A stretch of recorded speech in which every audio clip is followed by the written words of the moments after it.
Pat McAfee is back. Tama's had enough. And Sami Zayn's a gingerbread man.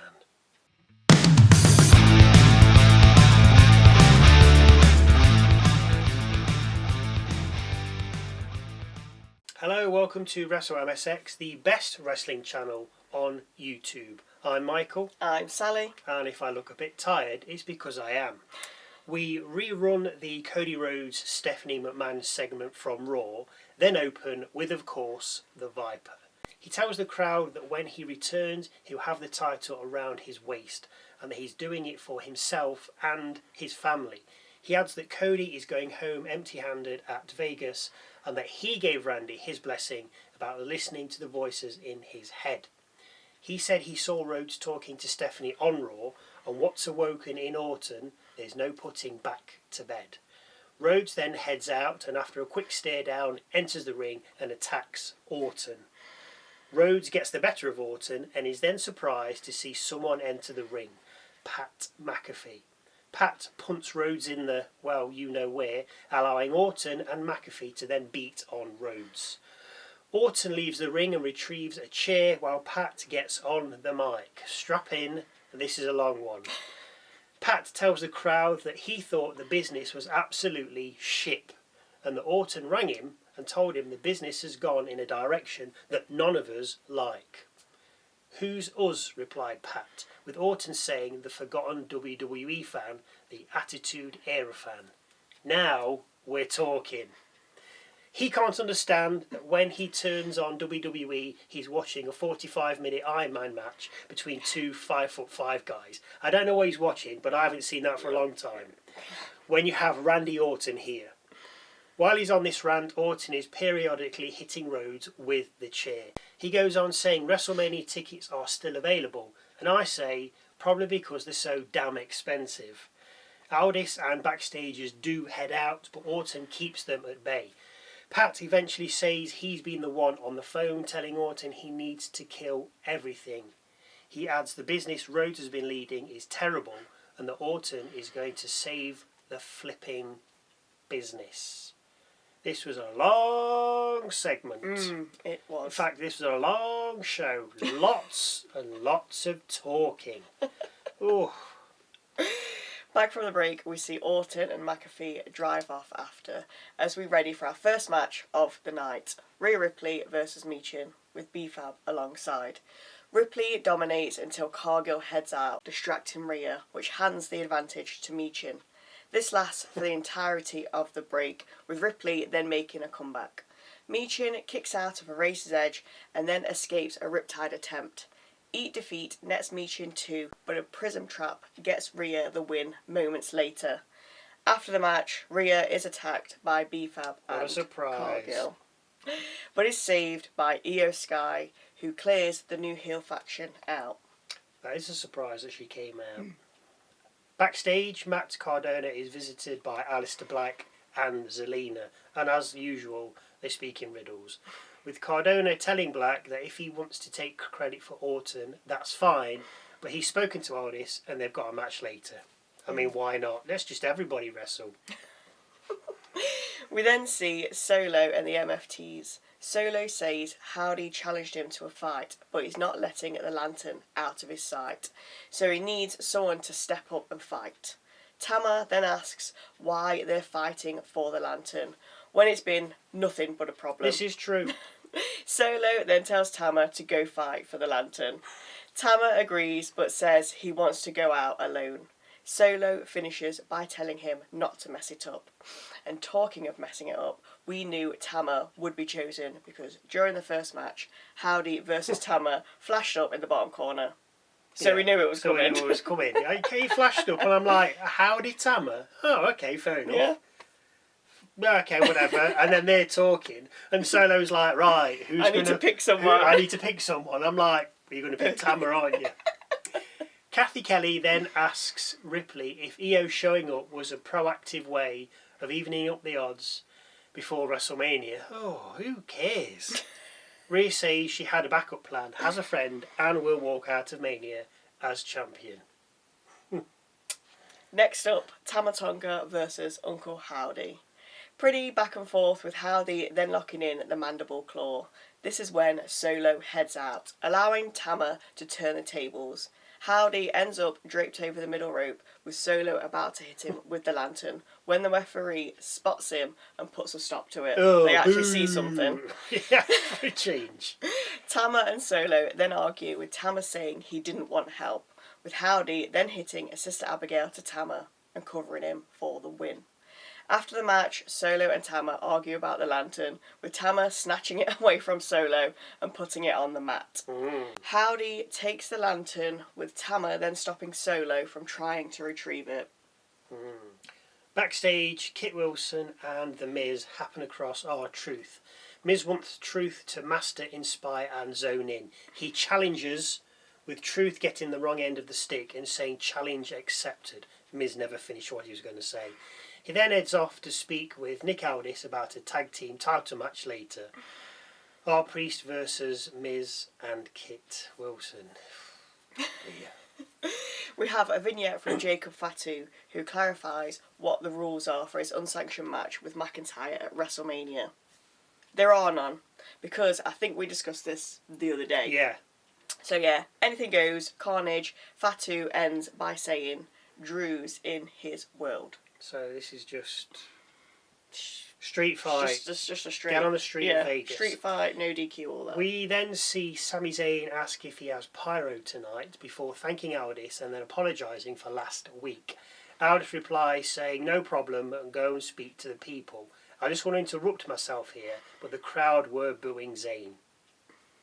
Now I thought he was a bit of a fan favourite. Yeah. Clearly not.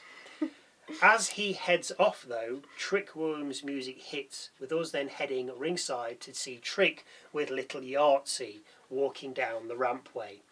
When the pair get in the ring, Trick invites Yachty to WrestleMania and tells him there's nothing he won't do to get the United States Championship.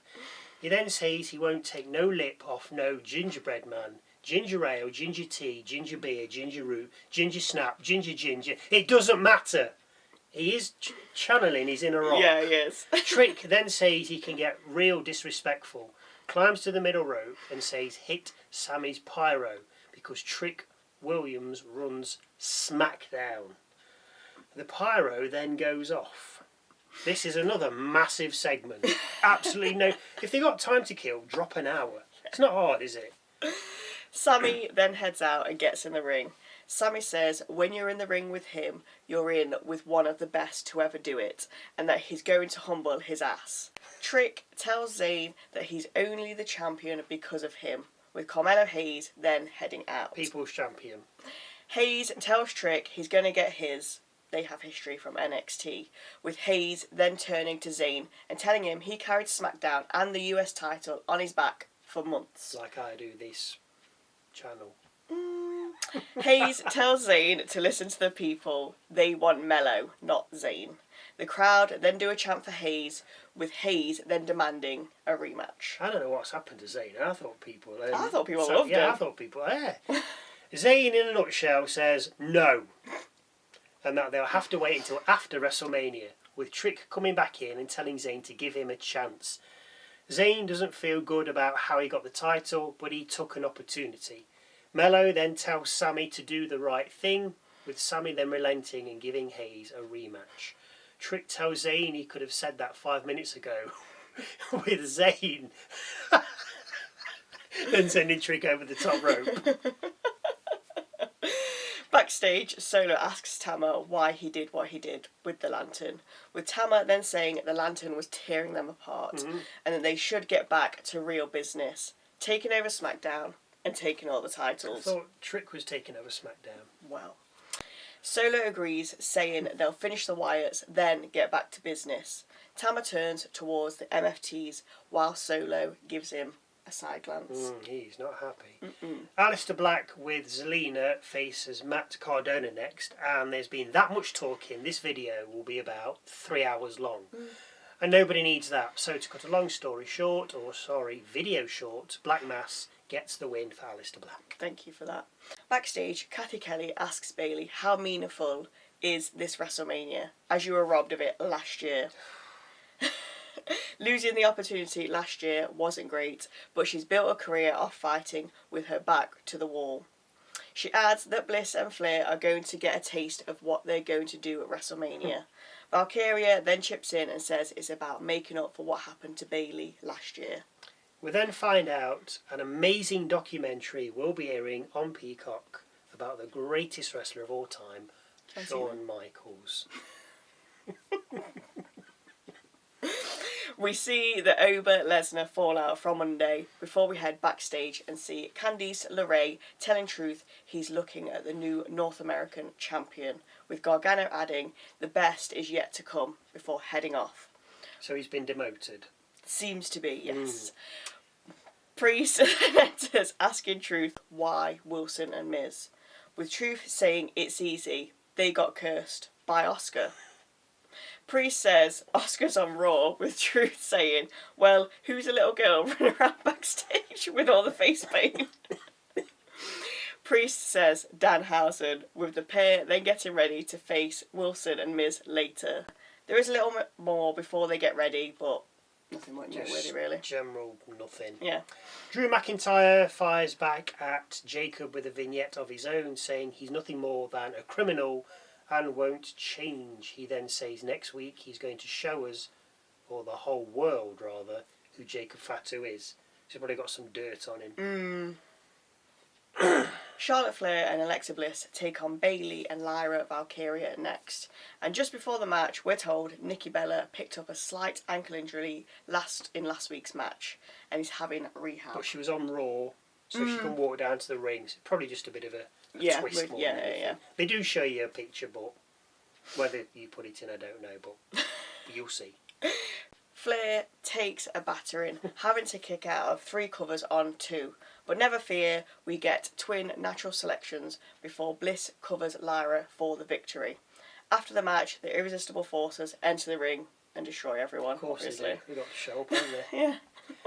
We see The Miz tell Wilson how can they be cursed if they have a tag title match. Yeah, that's a fair point. With Danhausen then appearing, he says he'll come down to the ring with them, with Wilson then telling the spooky little goblin to wake up as he's toxic. Danhausen is about to say he can undo the curse, but Miz tells him to shove it. Danhausen then, of course, disappears. Magic, isn't it? Yeah. Like a little Harry Potter. Damian Priest and R-Truth defend their WWE Tag Team titles against Kit Wilson and The Miz next. Truth takes a beating, with Priest then coming in and levelling the playing field, only for Miz and Truth to then take each other out with clotheslines. With the pair down on the mat, Danhausen makes his entrance. He stands in the Miz's corner looking for a tag, with the Miz and the ref then arguing in the corner. Truth sees Danhausen looking for the tag, and so makes it. This is absolutely ridiculous. The Miz argues with Danhausen then looking to curse the Miz, but the Miz grabs the ref and pulls him in front of him, cursing the ref. Miz then looks to hit skull-crushing finale on Danhausen, but the lights go out. When they come back on, Danhausen is halfway up the rampway. Truth then AAs Wilson, with the Miz then hitting the skull-crushing finale on Truth and covering. The referee counts but only gets to 2 as he suddenly gets a pain in his arm, which stops him from counting to 3. The Miz then goes off at the ref, with Truth then tagging in Priest. Priest hits South of Heaven and covers the Miz for the 1, 2, 3. Oh, thank goodness. After the match, Cody Rhodes hit Wilson with a crossroads and then addresses the crowd. And he's rather surprised to find out that it's Pat McAfee who Orton's been speaking to. He adds, that's like when Kevin Nash and Scott Hall spoke about the third man in the NWO. And instead of it being Hulk Hogan, it was Disco Inferno. That is his words, Disco, not ours. That is like 25 plus year old reference, that is. He then tells Pat he'll get his receipt. Rhodes then goes on a rant saying he's finally hearing the voices in his head, but you don't want to hear them. We run back what happened between Punk and Reigns from Monday before the last match of the night and the main event of the evening. Sami Zayn versus Carmelo Hayes for the United States Championship. Trick, of course, is watching at ringside. Hayes seems to tweak his knee when diving out the ring just before the break, with a Dirty Diana then netting him 2 when we come back. Sami then hits an exploder as the crowd boo, and then sets up for a haluva, but Hayes meets him with a kick, lands a splash and covers for 2. Hayes then pulls out a first 48 and goes high again, but Sami rolls out the way, causing Hayes to further hurt his knee on landing. The referee at this point checks on Hayes and shepherds Zayn away. The ref goes back to check Hayes, but Zayn readies a haluva kick and then executes it. Hayes hits the mat, Sami covers, and the referee counts to 3. Sami Zayn retains his United States title. After the match, Trick and Lil Yachty enter the ring, with Little Fella saying at WrestleMania Trick Williams will be facing Gingerbread Man. Can he say that? I don't know. Zayn's had enough at this point and heads towards Yahtzee. With his back turned, Trick attacks Zayn and then raises the US title. SmackDown goes off the air with Trick standing on the middle rope saying he needs it. Right, now for Michael's moment of the night, because this has gone on for far too long.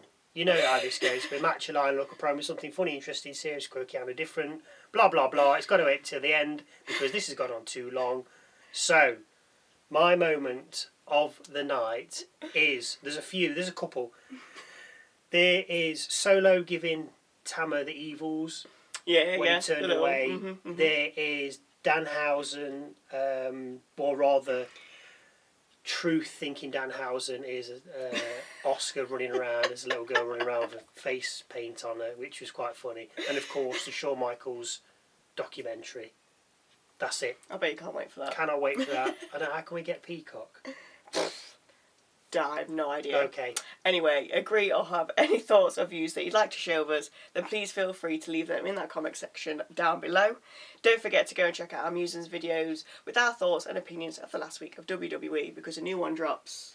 I don't know. This has Not gone on playing far too long. Every Wednesday. Thank you for watching. This is just you've just watched SmackDown. That's how long this feels. Basically, yeah. And hopefully we'll see you Tuesday for a look at Raw.